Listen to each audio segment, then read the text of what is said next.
conta numa híbrida, prof. Pela minha experiência, entendeu? E foi isso que a gente tinha discutido no Ministério, com esse grupo de estudo, com esse grupo de pesquisadores que trabalham junto ao Ministério da Saúde. Foi isso que a gente acabou discutindo. Mas ela está hiper envolvida. E eu falei um pouquinho do teu trabalho e ela tem interesse. Então eu vou te colocar em contato com ela. É Maísa. Tá, ótimo. Muito obrigado. Vai ser. E ela é uma baita parceira minha, amigona do coração, e uma pessoa assim super séria, bem engajada e bem envolvida.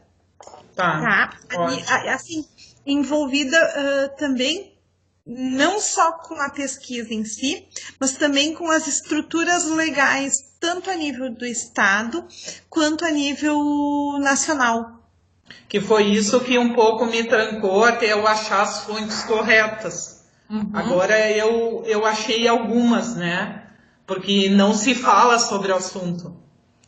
Então nós vamos quebrar vários paradigmas, vamos comprar algumas brigas, prof. Isso mesmo. Bom, pessoal, boa tarde. Boa tarde, noite. Porque eu já estou aqui no meu terceiro turno. Certo? A minha ideia hoje é a Renate vai começar falando um pouco das apresentações que ela participou no TechLing, trazendo o trabalho dela de tese, mais o trabalho do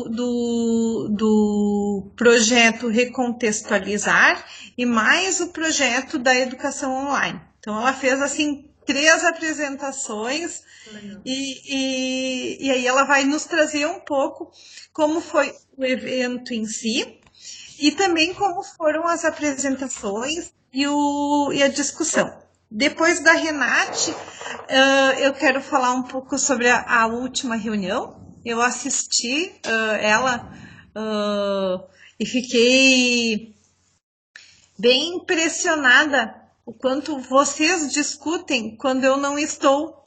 E aí eu me dei conta que eu acho que eu falo demais. Então a gente vai falar um pouco disso.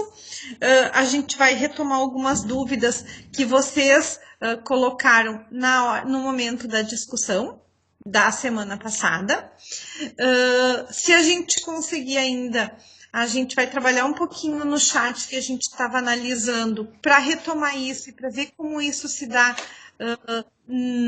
diante dos dados empíricos, porque para interpretar as unidades de análise nos dados empíricos, as unidades de análise precisam estar bem claras a partir do olhar que você tem sobre elas. Então, não adianta a gente definir unidade e todo mundo está de acordo se essas unidades não foram interpretadas por vocês, porque senão vocês não vão conseguir identificar elas nos dados empíricos, tá? A gente vai ver como a gente vai avançar um pouco mais nessas análises dos dados. Eu tenho uma proposta, mas talvez vocês tenham outra proposta mais interessante. E para finalizar a reunião, eu quero conversar com vocês sobre o próximo semestre no COTED. Porque o que eu vou fazer? Eu quero propor um seminário temático dentro do COTED. Então, assim, a gente vai contar com pessoas fora do COTED que estão interessadas no seminário temático, tá? E mais com vocês. Então, a gente vai meio que definir qual vai ser a temática desse seminário, vai ser ofertado para os alunos e para todos os componentes do grupo de pesquisa, tá? Mas isso eu quero que seja uma construção nossa, porque vai ter um envolvimento aí de leitura e de estudo. Eu tenho algumas ideias e vou compartilhar com vocês para ver o que vocês pensam sobre isso. Ok? O Eduardo também andou agitando em espaços diferentes. Então, quem sabe depois da Renata, o Eduardo também conta um pouquinho por onde ele transitou. Pode ser, Eduardo? Pode ser. É porque eu fiquei sabendo já hoje de manhã, então eu já meio que pensei, tudo ok, mas não, só eu sei. Certo? Então, Renate. Certo. Oi, pessoal. Tudo bem com vocês? Desculpem a minha voz. Dentro do avião era um clima polar ártico, assim, e eu acabei voltando com uma baita dor de garganta. Mas foi uma experiência bem legal. Apresentar os 3 trabalhos, representar o grupo de pesquisa também num evento que eu entendi como bem importante, apesar de pequeno, mas ele congregou pesquisadores da Itália, pesquisadores americanos, brasileiros, de Portugal, da Espanha, então de vários lugares, para discutir sobre o aprendizado das linguagens através da tecnologia. Eu apresentei, eu disse, né, que eu fiquei muito orgulhosa de fazer parte de uma mesa em um congresso internacional, mandei a foto para a Lu, foi bem legal, assim. Eu cheguei lá e foi a primeira apresentação foi a minha, né, do congresso, então foi bem impactante, assim, por ser a primeira.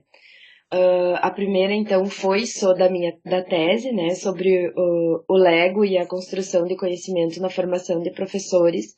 Foi o único trabalho envolvendo a robótica. Eles ficaram muito impressionados com a proposta de usar a robótica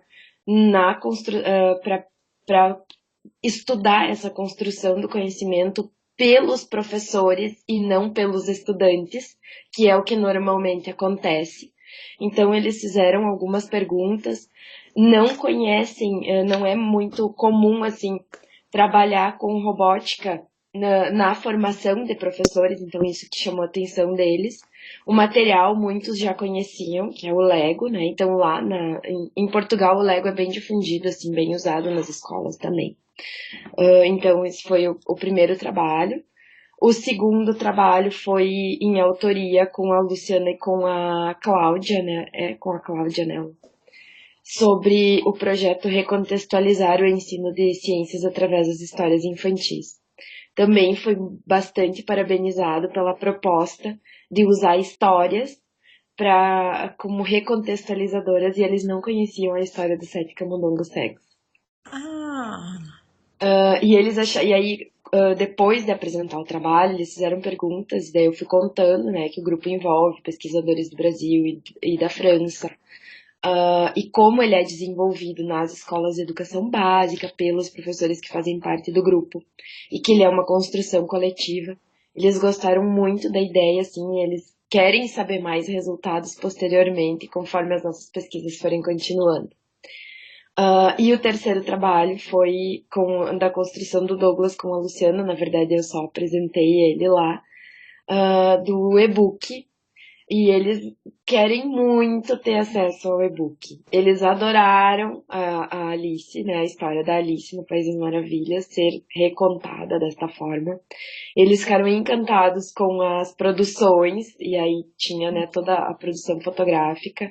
E aí eu disse que a gente era privilegiado por ter uma fotógrafa profissional também no grupo, que acabou, né, fazendo toda a produção, né, das imagens. Mas que principalmente a ideia de trazer a Alice para essa contemporaneidade, né, desta forma de recontextualizar. Eles acharam muito interessante, gostaram muito da proposta, querem saber mais sobre o nosso trabalho, sobre os nossos trabalhos, deixaram os contatos para que, quem sabe, numa organização nossa, possamos entrar em contato com as professoras organizadoras para que elas participem de uma reunião do próprio grupo de pesquisa ou até, né, de uma conversa inicial da gente com eles. Porque o objetivo era justamente esse. Muitos trabalhos falavam sobre as dificuldades de desenvolver a competência leitora, a competência de escrita, por causa não por causa das tecnologias, mas como as tecnologias são usadas hoje. E de que forma elas podem se tornar um aliado no desenvolvimento da competência leitora e da escrita. E aí eles trabalharam muito com recursos de escrita colaborativa, que é o que a gente vem fazendo aqui. Então isso também me deixou bem, bem feliz. E até eu quero fazer um resuminho e depois passar para a Lu e passar para o grupo das ferramentas novas que eles apresentaram no congresso, porque eles deixaram disponíveis, assim. E teve um diretor da Microsoft que esteve lá palestrando e ele trouxe recursos fantásticos para o ensino do corpo humano. Assim, muito, muito bons. Eu não sabia que a Microsoft tem, assim, uma área educacional muito desenvolvida, assim, com recursos muito legais. Ele mostrou vários, inclusive para... Também foi falando da dislexia, de recursos para dislexia, né? Então eu tenho anotado aqui agora, não sei se cabe falar todos eles, mas eu acho que seria interessante, eu me comprometo a fazer um resuminho para vocês com as ferramentas e de repente a gente pode até escolher uma, usar e posteriormente fazer uma análise. Assim, Ótimo. eu fiquei muito feliz, foi assim um aprendizado muito... Não tem como a gente mensurar o que é participar. Eu gosto muito, assim, não é a primeira vez, mas é um privilégio sempre que eu posso ir. Também eu quero agradecer ao grupo, assim, porque a ti também pela orientação e por tudo, porque é um aprendizado único. Então voltei bem feliz, assim, com essa voz toda, né? Bem feliz, deu para passear, deu para conhecer. A gente acabou indo também na Universidade Ramon Llull, em Barcelona, e nos encontramos com o Josep Piquet, e ele nos deu uma aula sobre inovação, que foi muito, muito legal também. Então, esse foi o resuminho pequeno da viagem. Ótimo. Se tem alguma dúvida. Até assim, Renate, a gente já pode até esse seminário temático do próximo semestre, a gente pode até articular essas tecnologias que eles vêm trazendo para a construção coletiva, para a produção de texto, para explorar múltiplas linguagens, a gente pode estar até experimentando essas também, além das que a gente já conhece, para desenvolver o conhecimento do seminário temático, né? Isso. E teve uma das oficinas em que uma das pesquisadoras, ela trabalhou com um mapeamento. Assim, eu não sei falar agora o nome bem certinho da ferramenta, mas depois eu tenho anotado ali e passo para vocês. Ela fez um mapeamento da localização dos participantes do congresso. Então a gente colocava o endereço da gente real, onde a gente vive. E aí, para a gente criar uma rede de conexões para debater assuntos que são comuns. E aí esse mapa sabe, fica o mapa mundi mostrando as pessoas que têm esses interesses comuns para debaterem esses assuntos. Fica bem legal. E até para trabalhar esses espaços híbridos, né? Ela está disponível e ela é gratuita? Sim, ela está disponível e é gratuita. A gente pode testar. Depois eu passo o nome bem direitinho. Eu guardei aqui no... Mas vamos depois, até assim, a partir desse seminário temático e incluindo essas tecnologias para a gente explorar a partir dos próprios conhecimentos. Eu acho que é bem bacana. E até assim, outras tecnologias que vocês também sabem, que vocês conhecem, o momento vai ser um pouco esse também, nesse seminário temático do próximo semestre do COTED, tá? Ótimo. Isso, Renate. Oi. Isso. Eu só vou ter que pedir desculpa para vocês, porque assim, hoje foi o meu primeiro dia de trabalho, depois de 15 dias. Eu preciso voltar para Cetren, eu tive que vir para casa para usar o Skype, porque deu um temporal aqui enquanto a gente não tava, acabou queimando vários computadores, internet, a gente tá assim ainda numa bagunça, bem tentando resolver tudo. Eu tenho outra reunião, aí eu tenho que voltar, então eu vou ter que pedir desculpa, mas depois eu olho e o que eu puder ajudar no seminário, eu ajudo, contem comigo, mas mais vezes assim eu quero deixar meu registro aqui. Muito obrigada por, né, também aí ajudarem e darem o apoio, porque foi muito, muito, muito bom e com que quiserem saber mais eu conto. Deixa eu te perguntar, tu conseguiu falar com o professor aquele? Não, o professor Pedro, ele estava em outro congresso. Ele estava no. Ele tá na Colômbia. Ele estava em Bogotá. Então a gente se desencontrou, né? Não deu conta. Bom, vamos tentar achar ele num outro momento. Sim, mas ele respondeu os e-mails que eu mandei para ele, explicando Ótimo. bem tranquilo e ainda se colocou à disposição que se a gente quisesse continuar mantendo contato, ele também estava disponível para outras formas de trabalho. Ótimo. Então essas relações são bem bacanas, né, que a gente cria. Isso. Muito obrigada, Renate. Imagina. Bom trabalho. Já te acostumou com o fuso horário? Não, eu ainda tô meio zonzinha, porque na verdade agora eu já estaria dormindo, né? Eu sinto fome nos horários que não são normais e sono quando não é normal. Mas uma semana a gente tá recuperado, não tem problema. Isso mesmo. Diz que é 1 hora por dia. A gente recupera 1 hora cada dia. Então, são 4 horas. Em 4 dias tu vai recuperar. Isso aí. Mas de nada. Vamos lá, tá, gente? Obrigada, Renate. Até a próxima. Eduardo. Oi. Fale aí um pouquinho por onde tu transitou aí pra gente. Desde quinta da semana passada até domingo, eu fui a São Paulo na Brasil Game Show. Não é um evento acadêmico, eu fui puramente por diversão e por curiosidade. E ele acabou fechando academicamente lá. E acabou fechando academicamente, né, porque as coisas vão se encaixando.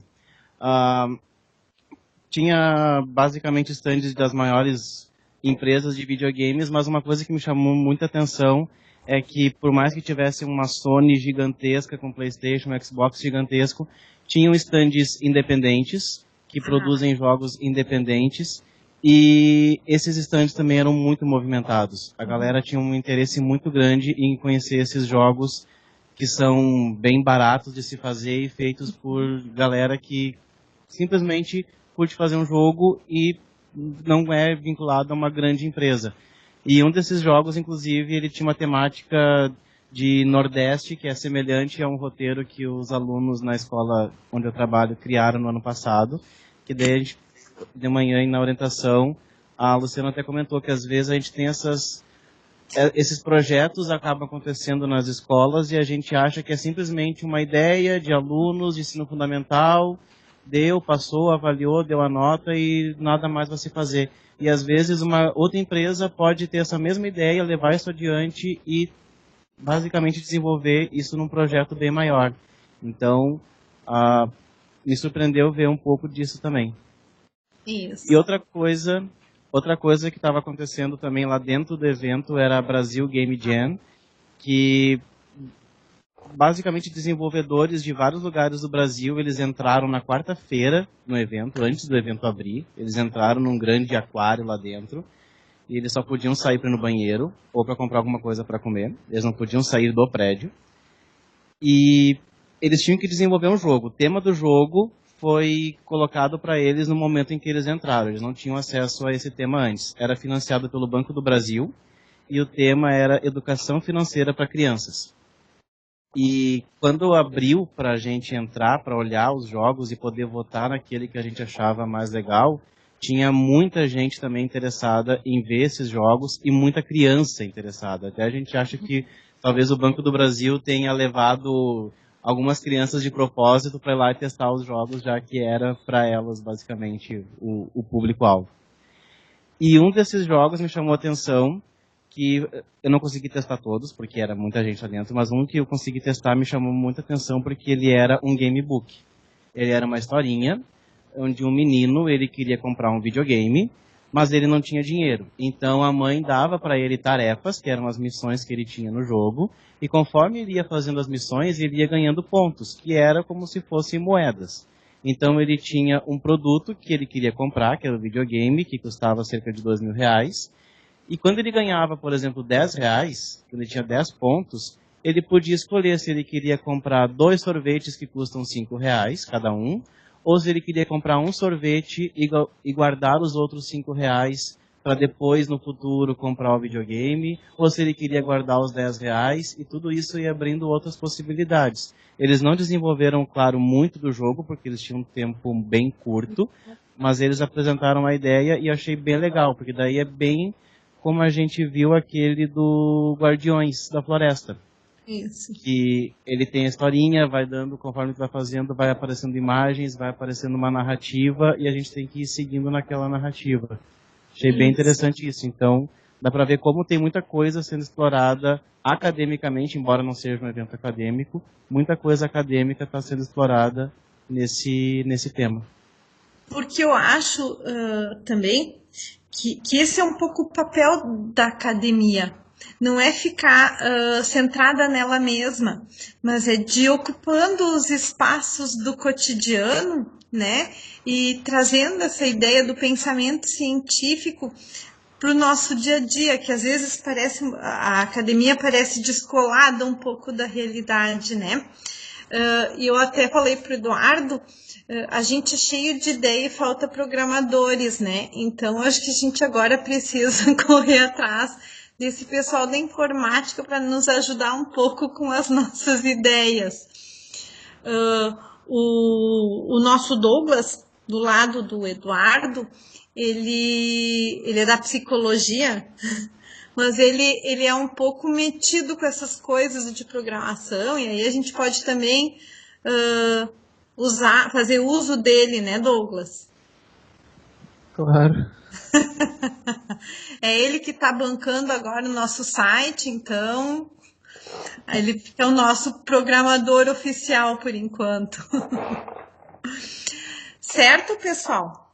Acho que é bem bacana a gente também explorando outros espaços. A Karen estava... Dagmar, tu chegasse a olhar o vídeo da última reunião? Olhei, Lu, estava olhando, estava anotando, e vi que fizeram a revisão. É que tem uma questão, eu não estou compartilhada no documento com os conceitos. Eu tento. E aí eu fui anotando, me ajudou também, né? Conforme cada um ia falando os conceitos e lendo, eu ajudando. Que grave! Deixa eu compartilhar nesse momento agora, para a gente não... pegar aqui Drive. Quando acontece isso, Dagmar, tu pode colocar ali no grupo do WhatsApp. Compartilha daí, tá? Deixa eu compartilhar agora. Oi. Tá aqui na conversa do Skype, o Eduardo tinha colocado na última reunião o linkzinho ali do Google Docs. Isso, o link eu acesso, mas ele pede uma permissão. É porque ela não tá autorizada. Tá. Não tá mesmo. Dagmar, eu posso usar o endereço do Hotmail? Não, é melhor o do IBCMed. Como é? É Dagmar. @ IBCMed. @ ibcmed.org. É Dagmar, I de igreja, B de bola, C de casa, M de médico, E de escola, D de dado. Isso? Perfeito. Enviado. .org. .org, sim. Sim, tá. Ótimo. Compartilhei, tá, Dagmar? Tá, obrigada. Ótimo. E aí, o que tu achou da reunião? Eu achei ótima, porque era exatamente as dúvidas que eu tinha, né? Então, acho essa questão mesmo que eu até me senti bem, porque eu digo, não sou eu só que tenho dúvidas, né? Então, claro que tudo é um processo de construção e claro, eu também entendo que tem um pouco da minha falta do acompanhamento em todas as reuniões que está faltando, né? Para eu ter um pouco mais de consistência. Mas eu também vi que, ao mesmo tempo, as dúvidas são similares. Né? Então, o que a gente precisa é realmente tirar todos esses conceitos, porque a primeira parte foi fazer esses conceitos. E agora nós temos que ir lá para a prática, realmente identificar se esse conceito é ou não é, né? Aplicado ali. E aí é só fazendo como a gente estava fazendo da outra vez. E todo um momento consultando esses, até a um ponto que o grupo todo vai amadurecendo, né? Porque a gente ainda tem dúvida, né, qual, a gente não chega a ser ainda um corinho para dizer, um coro, né, é tal coisa, né, então eu gostei, para mim foi bem importante e quero, assim, elogiar, porque para mim foi muito importante que ela tivesse ficado gravada. Isso, né? Isso mesmo. Foi fundamental. Quando eu vi ela gravada, eu digo, nossa, que bom! Aí eu comecei Aí eu já estava um tempinho antes aqui, fiquei me apropriando. Foi fundamental para poder, inclusive, embarcar hoje, né? Ótimo. Do pessoal que estava, o que vocês acharam?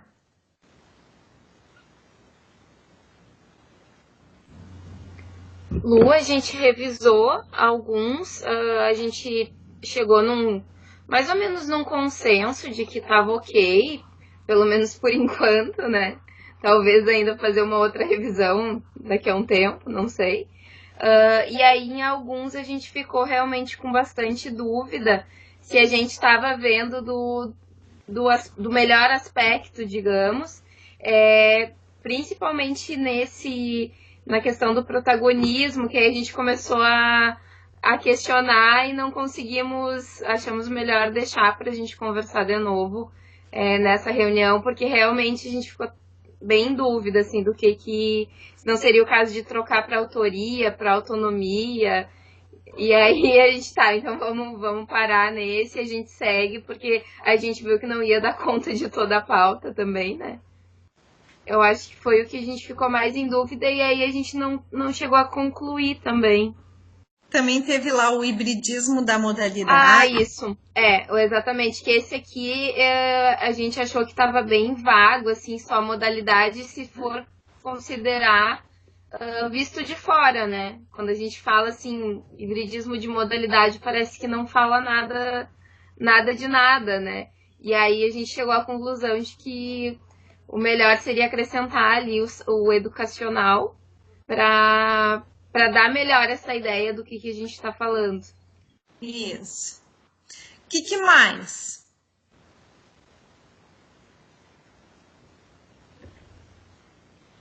Pessoal aí do Nila Salha, a Karen tá anotando. O que a Karen anota?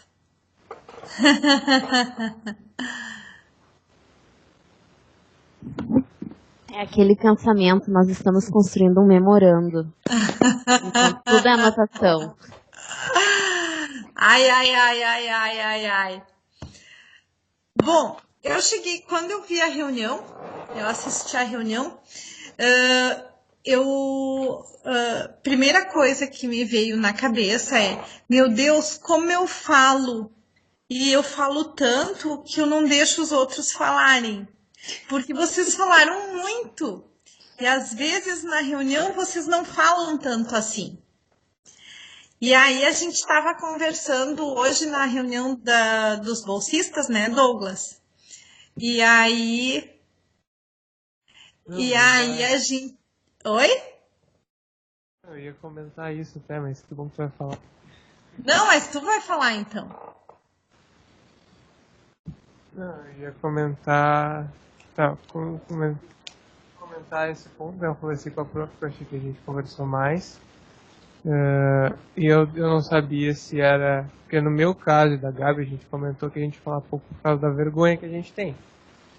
Mas a gente acha que vocês falam muito para não atropelar a prof. Que a gente estava conversando. Porque assim, vocês falaram mais as ideias e a gente, por exemplo, tinha uma dúvida que todo mundo tinha. Mas ninguém quis questionar a professora na reunião anterior. Era isso que a gente estava comentando. E aí isso mesmo. Aí eu cheguei à conclusão que de repente eu tenho que faltar mais reuniões.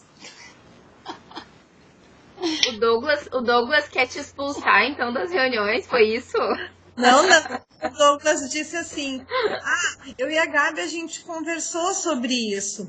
Mas aí a gente conversou entre a gente. E a gente não falou na reunião. Eu disse, como assim? Daí ele disse, não, é porque a gente ficou meio assim. Eu disse, o mesmo aconteceu com vocês. Porque num primeiro momento, quando a gente fez isso, talvez surgiram dúvidas a respeito do conceito. E na pressa, vocês não tiveram o tempo, ou eu falei demais, para colocarem as dúvidas de vocês. Eu nem sei, Lu, até se é bem por aí. Eu não sei se não é assim, a gente acabou construindo e aí fazendo análise, né? E aí quando tu não tava, eu acho que foi um acaso, mas enfim, de que tu não tava naquela reunião e a gente precisava seguir. E aí quando a gente foi revisar, que a gente foi ver, mas peraí, acho que se tu tivesse, ia ter ido pelo mesmo caminho. Ai, que sorte. Eu acho que, na verdade, a Ju ficou com medo que ela ia ter que coordenar mais uma reunião. Não, mas a gente já tá preparada. Beleza, porque vocês fizeram bem. A Fabrícia dando a pressão para dar continuidade. Tá dando microfonia. Pois é, desculpa, não entendi o que tu falou. Só um pouco. Esse é o microfone da Unilassai. Não? Bom, agora deu. Acho que era da Dagmar. Bom, eu não entendi o que tu falou. Vou falar de novo. Que, na verdade, vocês ficaram com medo de colocar as coisas. Isso tu entendeu ou não? Sim, sim. Tá. Então, mas o que eu falei depois? Não sei, achei que tu tinha falado comigo e eu não entendi nada. Não, é que na verdade deu a microfonia, por isso. Então tá. Tá? Pessoal, eu acho que quando a gente faz análise dos dados, a partir dessas unidades de análise, elas não são unidades temáticas, elas são unidades de análise, tá? Então, quando a gente faz essas unidades de análise, tem que estar com o conceito bem claro para a gente, porque senão a gente não consegue identificar elas nos extratos dos alunos, tá? Então, foi super importante que vocês se deram ao trabalho de olhar de novo, e eu vou sugerir que isso seja refeito individualmente, tá? Existe uma dúvida que foi duas dúvidas principais que foram apontadas, e eu acho que a gente precisa discutir isso um pouco agora aqui no grupo, tá? Nós vamos começar com o protagonismo. A Karen falou em autoria, né? E aí depois ela chegou ator e autor, né? Ali depois num outro determinado momento. Aí eu acho que teve a Ju e não sei mais quem que falaram em autonomia, né? Se a gente pensar protagonismo, o que quer dizer protagonista? A pessoa é protagonista. O que isso quer dizer? É o ator principal? Ele é o autor principal. Ele é a pessoa que faz mais ações, né? Tá? Ações. Está vinculada à autonomia? Sim. Sim. Se eu sou uma pessoa que olho uma reunião, assisto uma reunião, identifico o problema, tá? E penso, o que eu vou fazer disso? O que eu vou fazer com esse problema para superar? Eu sou uma pessoa autônoma. Se eu olho uma reunião, identifico o problema e eu não sei o que fazer, não sei como agir, pode ser que eu não seja autônoma. Mas também pode ser que eu não tenha estruturas cognitivas suficientes para superar essa dificuldade. Se eu não tenho estruturas cognitivas suficientes para superar essa dificuldade, mas eu tenho autonomia, o que eu vou fazer? Vai buscar. Vou buscar. Tá? Só que o protagonista não é só a ação principal. O que mais tem o protagonista?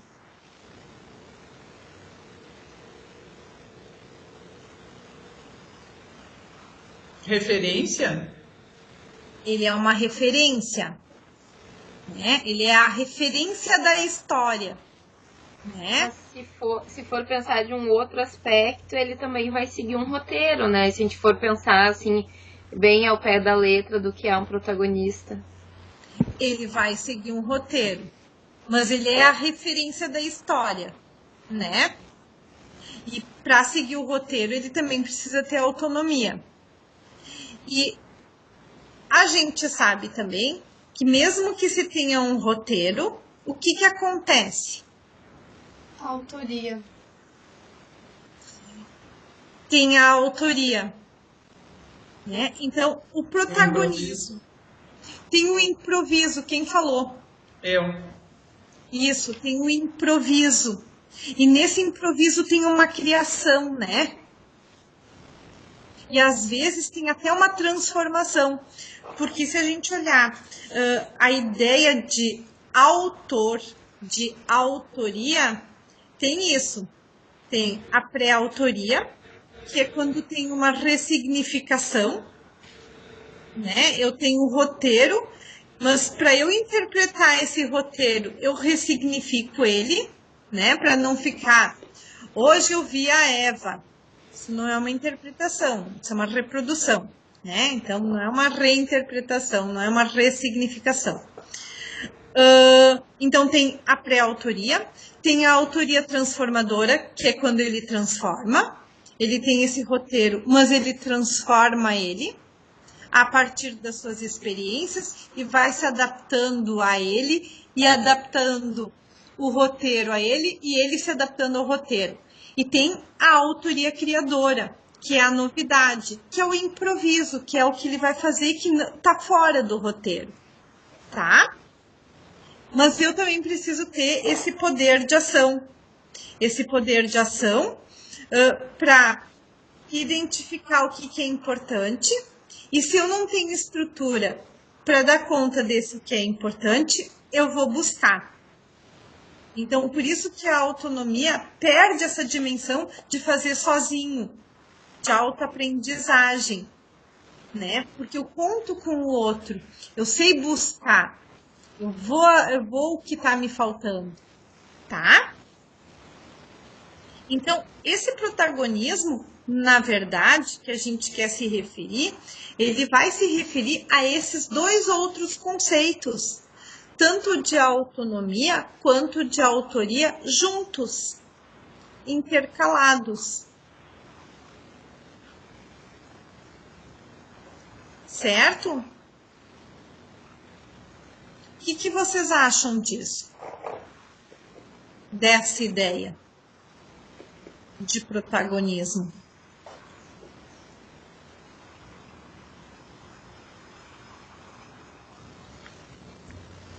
Eu acho que é isso. Eu entendi assim, da gente colocar dentro daquela nossa definição ali de protagonismo, embutir, digamos, a autoria e a autonomia, porque vai estar. Eu tinha entendido assim como o protagonismo sendo algo mais amplo e dentro a autoria e a autonomia. Que aí eu acho que vai fechar. Que foi o que tu falou lá na hora da reunião, né? Dessa eu falei bastante. Lendo o conceito, Lu, me veio muito a questão da sua responsabilidade, né? Eu acho que isso é bem importante quando tu fala em protagonismo, porque tu não transfere uma responsabilidade que é tua para os outros, né? Que nem, o professor não me ensinou, né? E aí vem a questão da busca, né? Então eu acho que quando diz ali, de forma responsável, é no sentido de se responsabilizar também pelo que está não dando conta, né? Porque não ir para uma sala de aula e o aluno não perguntar, por exemplo, mesmo que não tenha entendido, né? Ele também não buscou alternativas no momento de mudar essa situação. E, ao mesmo tempo, ele não muda essa situação e ele também não aprende. Então, eu acho que ter esse protagonismo, sim, a gente pode até desenvolver nos alunos, mas isso trazendo para o que a gente precisa do ator no processo de aprendizagem. Porque isso é normal hoje a gente vê no ensino e não é muito diferente em médicos. Vou dizer para vocês, eles chegam lá como aluno do segundo grau, do ensino fundamental, são os aluninhos do Dudu. Né? O professor não está falando o que está no slide. Nossa, gente, se ele não está falando o slide, está dando mais do que o slide, né? Então, eu acho que esse protagonismo é uma coisa assim que, para mim, por exemplo, eu como educadora, acho essencial no processo de aprendizagem. E que o professor entenda quando ele tem no seu aluno, quando ele consegue identificar em alguns e quando não consegue estimular com que façam, que são aqueles que resmungam, né? Vou ter que parar para ler, vou ter que parar para pensar, né? Eu acho que o protagonismo está nessa situação, onde eles têm que ser desacomodados que eles são, porque aí eles têm que entrar em ação. É bem isso, agora a ação é tua. Isso. Dagmar, eu acho que tu está tocando num aspecto bem importante e que a gente precisa trazer esse aspecto importante para o conceito de educação, tá? E aí, esse protagonismo, vocês acham que eu educo vocês?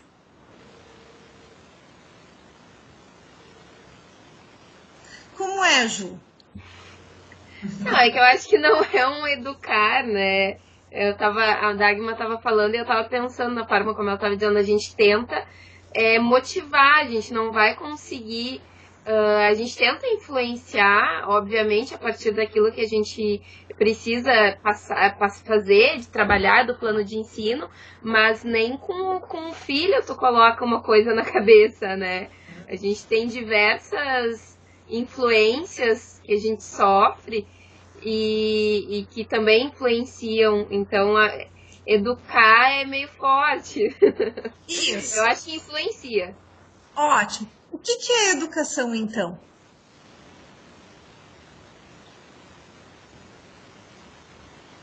Tá claro que eu não vou colocar na cabeça de vocês o que eu penso.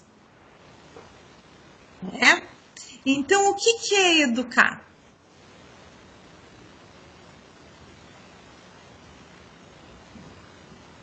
Mas ela é um ato coletivo, acho que tu educa a gente sim, assim como a gente te educa e a gente vai se educando todo mundo junto. Eu não vou educar você sozinha, né? A educação é um ato de compartilhamento, né? De comunhão não, comunhão. Comungão. E pior é que isso fica gravado, né? Quem é que tá aí com vocês? O Bruno? Nem veio dar oizinho, hein, Bruno? Essa parte do comungão tu corta, tá? Ah, não pode Oi, editar, Lu, tem como é que que ficar tá, Lu? pra posteridade Tudo bem? isso aí. Tô com saudades. Também tô. Também Tá. meio ano fora. Tu corta a parte do comungão. Que é essa ideia da comunhão, né? Eu vou. Um pouco do que a Ju estava falando, são as influências que vêm indo, as influências e as fluências, né? Que vem num grande conjunto. E nesse grande conjunto a gente coloca tudo aqui na mesa, né? E se compartilha. E aí, como o Eduardo disse, na mesma medida que tem a minha ação nesse compartilhar, tem a generosidade de vocês na ação de compartilhar isso tudo comigo. E tudo isso, quando eu olhei a reunião, né, a primeira coisa que eu pensei, meu Deus, como eles falam quando eu não tô. Eles não param de falar. Mas quando vocês me dizem coisas, eu também fico pensando, e eu também estou junto nesse processo de construção.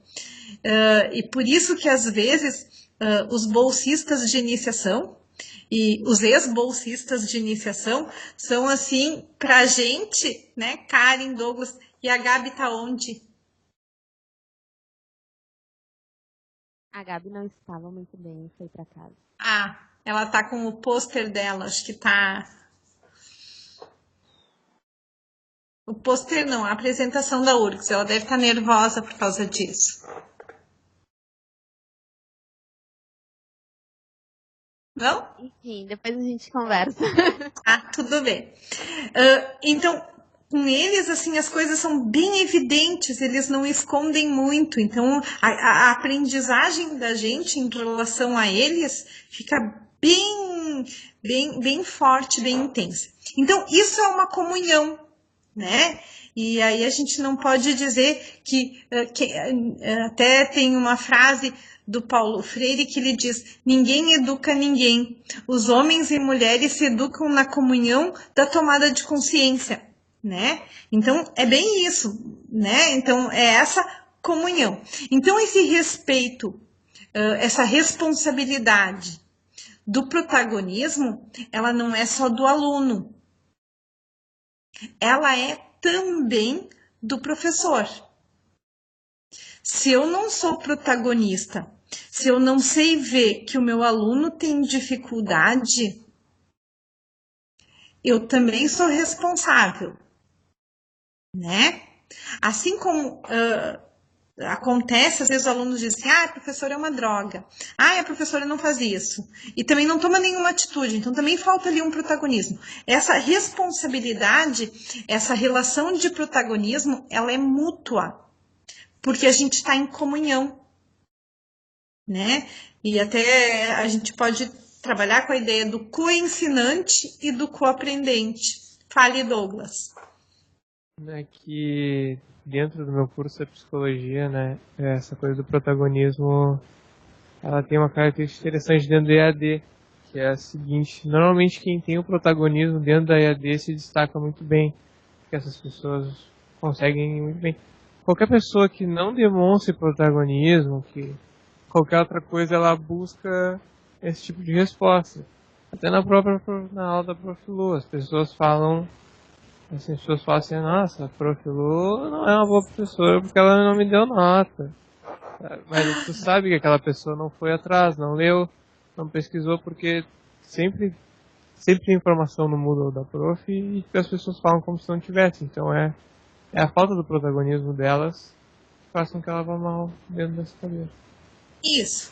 E nesse caso, né, Douglas, também precisa ter o meu protagonismo de ir atrás do aluno. Eu também tenho essa responsabilidade. Tanto que a gente vai catando assim, esse aluno nunca apareceu, esse aluno sumiu. Gabi, manda e-mail, Douglas, manda e-mail. Entende? Então, também existe essa responsabilidade, esse protagonismo que é mútuo, que é de todo mundo que participa. É claro que a gente não tem como abrir a cabeça do aluno e botar coisa dentro, Não tem como obrigar o aluno a participar, como o aluno respondeu. O grau 1 eu não conseguia fazer nada, mas o grau 2 eu vou fazer tudo. Tem o WhatsApp para me ajudar. Entende? Então, assim, claro que tem coisas que a gente não consegue determinar. E aí a gente tem que entender também a autonomia do aluno. Bom, é uma escolha dele. Tem um aluno que fez 5 vezes a minha disciplina. Tá? Bom, antes da gente terminar a reunião, tem também o hibridismo da modalidade educacional. Concordo, tá? Porque a modalidade ficou aberta. Eu quero falar sobre o seminário temático do próximo semestre. Esse é um seminário temático que é ofertado para os alunos do PPG e que eu quero fazer junto com o COTED, com um grupo de pesquisa. Que eu quero... Então, todo mundo que é do mestrado e doutorado usa o COTED, a reunião do grupo de pesquisa, para contar créditos, tá? E a gente vai definir a temática. Eu gostaria de definir como temática a literaturalização das ciências, para a gente poder fazer um estudo bem detalhado sobre a noção de rede de conhecimento, sobre literaturalizar as ciências e literar as ciências. Existem 3 termos diferentes e que a gente precisa discutir e amadurecer o projeto Recontextualizar. Tem essa proposta que eu pensei para o seminário temático. Teria outra proposta que vocês gostariam de estudar dentro do COTED? Fora essa, que a gente poderia pensar ou articular ou substituir? Ô, Lu, sabe uma coisa que eu fiquei na bad, assim, lembrei todo o tempo de nós, assim, das nossas discussões e de ti em relação principalmente ao hibridismo, sabe? Dá a impressão que dá quando as pessoas, todas as palestras que nós tivemos lá sobre educação híbrida, como sendo, só porque tem aula 50% online e 50% presencial, ela é híbrida, ela é uma educação híbrida. Aí ela tem ela tem a questão das metodologias ativas, aí ela é híbrida. Então, eu acho que está muito confuso, e ter ouvido isso na BED, sabe? Eu achei, assim, de certa forma até triste, sabe? Porque a primeira coisa, né? Aí eu me lembrei do Dudu, né? Que eu me lembro que a primeira vez que eu me apropriei melhor, o Dudu me disse, olha, esse é um termo que vem da geografia, e o híbrido tu não consegue dizer onde começa o que as coisas e terminam, né? E ali fica muito fragmentado. Ó, aqui tendo isso, tendo aquilo e tendo aquilo, vai ser híbrido, né? E eu acho que o híbrido talvez precisava vir nesses temas, sabe? E até talvez dentro da própria dessa temática, somando isso. Porque ali a própria questão de tratar de outra forma as ciências é um hibridismo. Também. Né? Aonde as pessoas podem. Eu pensei, pensando nisso, porque realmente eu até me surpreendeu. Sim, porque na verdade o que acontece? O hibridismo virou a palavra do momento. Então, quando é a palavra do momento, todo mundo usa da forma que acha que é bacana, que é legal, que tá na moda.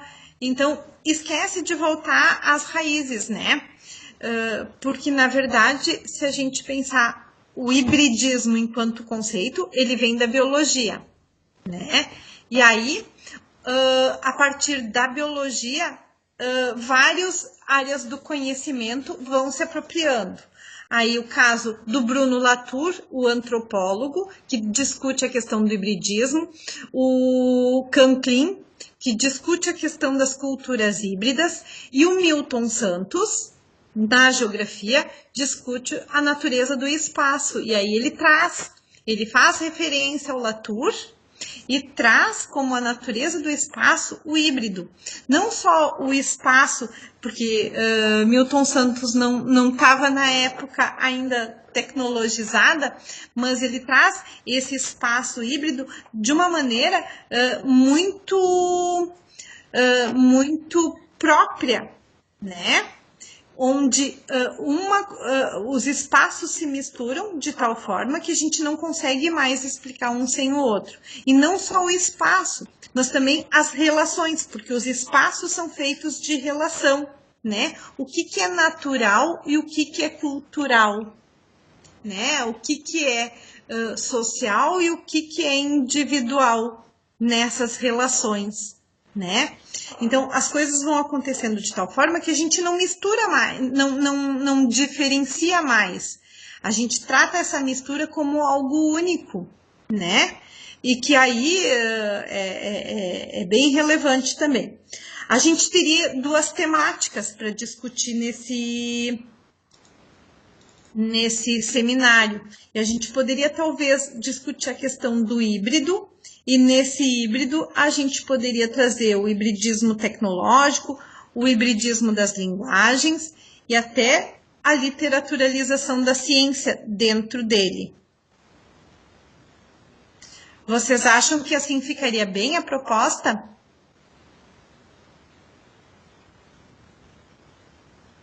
Sim?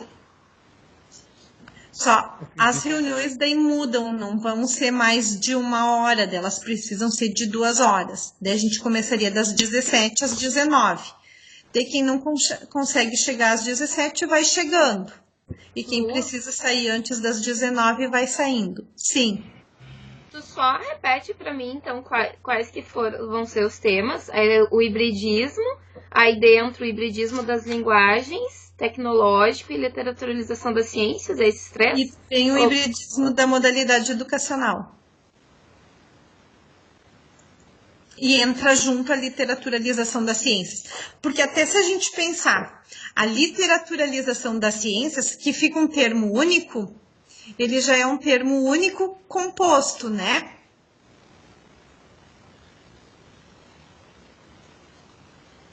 E metáforas, não? A metáfora entra junto dentro de literatura. Entra junto dentro. Eu já não coordeno mais. Ela está dentro, né? Ela não entra junto, ela está dentro da literaturalização.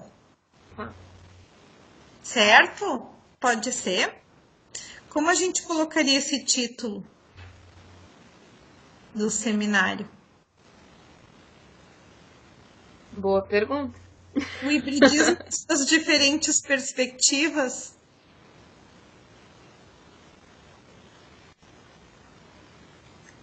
O hibridismo é uma perspectiva?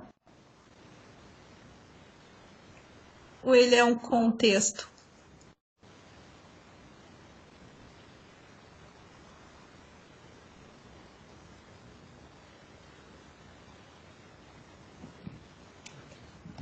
Aqui a gente acha que é um contexto. Eu também concordo em contexto, para mim. Porque perspectiva parece assim, é uma maneira de ver, mas não é, porque existe uma ação, existe algo que vai mudando. Eu acho que é um contexto. O hibridismo em diferentes contextos, ou o hibridismo... Eu tô fazendo aquele, que depois eu tenho até que saber se eu posso colocar o Nila Salle e o Codetic, né? Aquele seminário temático. Ele diz assim, hibridismo, né? Você já parou para pensar, talvez, sobre alguma coisa nessa questão? Eu saí indignada do Congresso quando eu vi essas coisas, sinceramente. Eu digo, nossa, mas são pensadores sobre EAD, gente. O que vocês acham de literaturalização das ciências, então, no contexto do hibridismo? Mas a gente não vai só discutir a literaturalização das ciências no contexto do hibridismo. Na verdade, a literatura... Oi? Pode falar. Talvez agora pensando, porque a gente é exatamente isso, vai falar do hibridismo e alguns outros temas relacionados, digamos. De repente, repensando o contexto de hibridismo. Pode ser. Acho que sim. Porque, Renate, Fabrícia, a literaturalização das ciências é o próprio contexto híbrido. Então, ela não é ela no contexto híbrido, porque ela é o próprio contexto híbrido. E ela vai aparecer. Até aquela questão assim, ó, será que eu entendo o que é realmente um hibridismo, né? Porque a gente tá tirando um termo que não é próprio, né, desse espaço. Então a gente está reconceituando, inclusive, os termos, né? Eu vejo, por exemplo, o trabalho de todos os colegas aqui do grupo de pesquisa, incluso. Porque todos trabalharam de alguma forma, assim. Então, eu enxergo, assim, o trabalho da Fabrícia, do Dudu, da Renate. Eu enxergo, assim, que foram alguns que eu verifiquei. Isso. A gente vai repensar o contexto ou vai ressignificar o contexto? Acho que as duas coisas. Repensar e ressignificar. Mais ressignificar, né? Mas a gente vai mudar o significado ou vai entender o significado? Eu ia perguntar se tem como ressignificar sem repensar. Boa. Essa é boa. Essa é boa. Principalmente para os piagetianos, né? Acho que essa próxima conversa tinha que ser num barzinho, porque com uma cerveja fica mais fácil de fluir essas ideias. Eu concordo, Ju. Concordo. Tô chegando, né? Tô chegando. Vamos combinar. Combinar. Quanto chega, Lu? Eu chego dia 15 de novembro. Tá pertinho. Eu só tô preocupada com o que eu vou encontrar quando eu chegar, o que vai sobrar do Brasil. Qualquer coisa tu volta e fica em exílio aí. Tô bem preocupada com o rumo das coisas. Chegou a ter pesadelo. Parei de ler rede social porque eu fiquei muito chocada.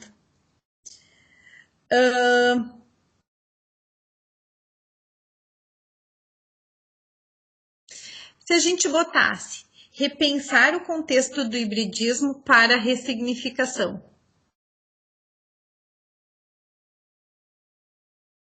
Piagetianos do momento. O que vocês acham? Acho que a gente pode pensar melhor sobre esse título. Tá, eu vou de tema de casa. Eu vou sugerir como temporário. O que eu quero de vocês, tá? Eu quero que vocês voltem para essas unidades de análise. Vocês veem o que vocês entenderam e o que vocês não entenderam para a gente discutir de novo na próxima reunião. Essas unidades de análise precisam estar bem internalizadas, tá?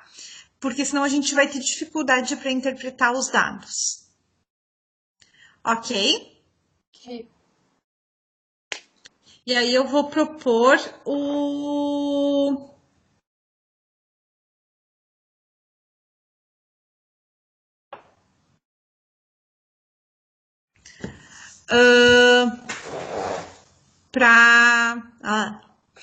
tá na hora, eu tô começando a falhar.